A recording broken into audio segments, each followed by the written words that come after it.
The first time it happened, Alice Turner dismissed it as a trick of the light, a fleeting movement in the reflection of a shop window, a shadow that seemed to linger too long. But then it happened again, and again. A prickle of unease ran down her spine as she quickened her pace, the unsettling feeling of being watched clinging to her like a shroud.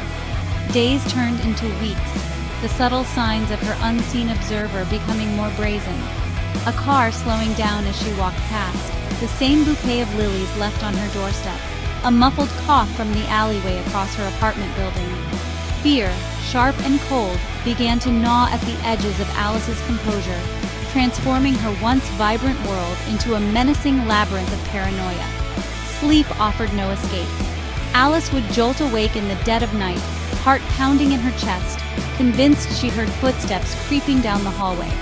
Her apartment, once a sanctuary, now felt like a cage, its walls closing in on her, suffocating her with the weight of her unseen stalker's presence. She was trapped, living in a perpetual state of dread, the line between reality and her growing paranoia blurring with each passing day. Desperation clawed at Alice's sanity. She tried to rationalize her fears, to convince herself it was all in her head, but the signs were undeniable, the whispers in the dark growing louder, more insistent. She was being stalked, hunted by an unseen predator who lurked in the shadows, patiently weaving a web of fear around her. Alice was caught in its sticky threads, her life slowly unraveling with each passing moment. Alice's once organized life descended into chaos. Sleep became a distant memory, replaced by a constant state of hypervigilance. Every creak of the floorboards, every rustle of leaves outside her window sent her pulse racing, her mind conjuring sinister possibilities. The man at the coffee shop, the woman walking her dog across the street, even her friendly neighbor, everyone became a suspect in the macabre play her life had become. Her work suffered. The once sharp mind, known for its meticulous attention to detail, now struggled to focus on even the simplest of tasks.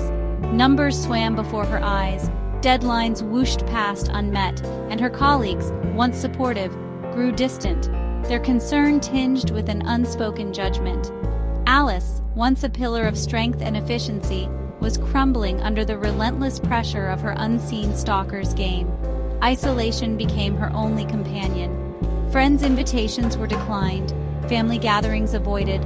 How could she explain the terror that gripped her heart, the constant fear that followed her like a shadow? How could she subject them to the chilling reality that her life had become? So, Alice retreated inward, her world shrinking to the confines of her apartment walls, the whispers of her stalker's presence echoing in the silence. Her once bright spirit dimmed, replaced by a haunting fear that permeated every aspect of her being.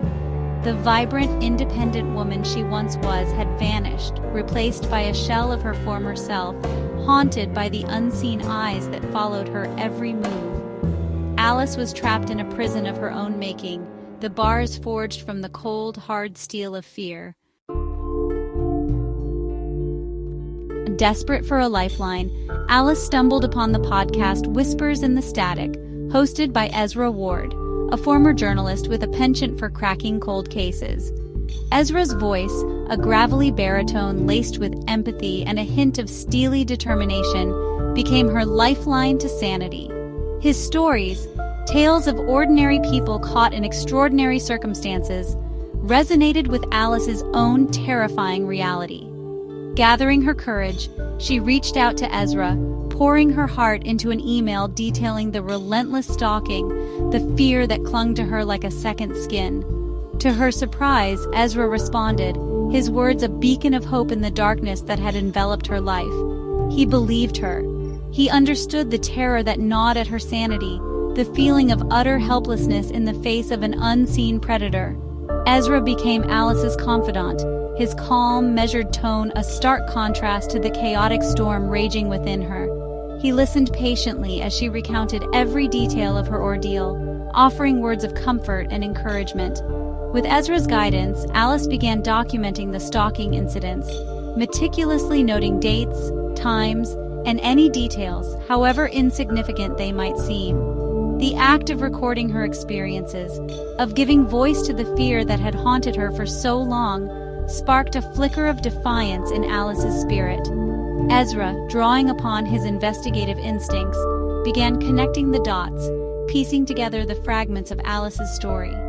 He saw a pattern in the seemingly random acts, a chilling meticulousness that spoke of a stalker who was not merely toying with his victim, but meticulously crafting a masterpiece of terror. Alice was no longer alone in her fight. She had found an ally in the most unexpected of places, a voice in the static that promised to amplify her own,